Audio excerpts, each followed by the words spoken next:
আসসালামু আলাইকুম রহমতুল্লাহি ওয়া বারাকাতুহু।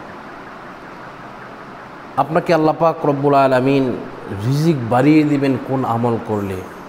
আমরা রিজিকের জন্য কত কষ্ট করি, কত চেষ্টা করি, কিন্তু আমরা সেই রিজিক পাই না। এই রিজিক যদি আমরা বাড়াইতে চাই, আল্লাহ তাআলার কাছে আমরা বেশি বেশি দোয়া পড়তে হবে, আল্লাহর কাছে ক্ষমা চাইতে হবে।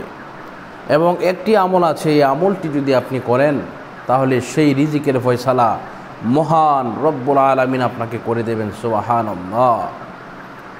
আল্লাহ পাক রব্বুল আলামিন পবিত্র কালামুল্লাহ শরীফের মধ্যে ঘোষণা করেছেন, যদি কোনো ব্যক্তি রিজিকের জন্য এই কাজগুলা করে, ইয়া রাজ্জাকু একটি ইসিম আছে, এই ইসিমটা যদি ফজরের নামাজের পরে এবং জোহরের নামাজের পরে, মাগরিবের নামাজের পরে এবং এশার নামাজের পরে যদি কেউ 7 বার করে পড়ে, বন্ধুরা আমার, মাত্র 7 বার করে যদি কেউ পড়ে, ইয়া রাজ্জাকু এইভাবে যদি 7 বার করে পড়ে, তাহলে আল্লাহ পাক রব্বুল আলামিন তার রিজিক বাড়াইয়া দিবেন, তার রিজিককে কুশদা করে দিবেন।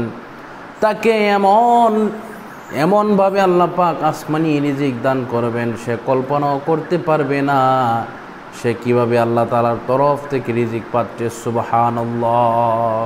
এজন্য আমরা সকলেই এইভাবে এই রিজিক পাওয়ার জন্য আমরা আল্লাহ সুবহানাহু ওয়া তাআলার কাছে বেশি বেশি করে দোয়া করব, আল্লাহ যেন আমাদের রিজিককে বাড়াইয়া দেন। আর ইয়া রাজ্জাকু এই ইসিমটা আমরা সর্বদাই পড়ার চেষ্টা করব ইনশাআল্লাহ।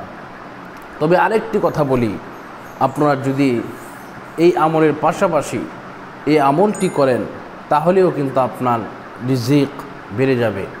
এই দোয়াটি যদি পারেন তাহলে এই দোয়াটি পড়বেন।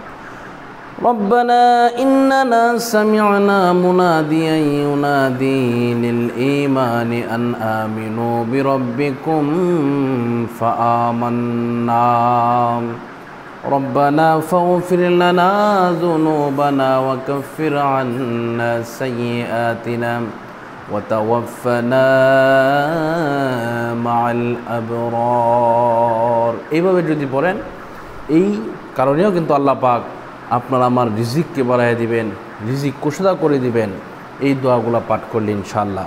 তো আপনাদের সকলের প্রতি আমার অনুরোধ থাকবে, আমরা রিজিকের তালাশ করতে গিয়ে আমরা হতাশ হব না। আল্লাহ সুবহানাহু ওয়া তাআলার উপরে আমরা অটুট বিশ্বাস রাখবো যে আল্লাহ পাক রিজিকের মালিক।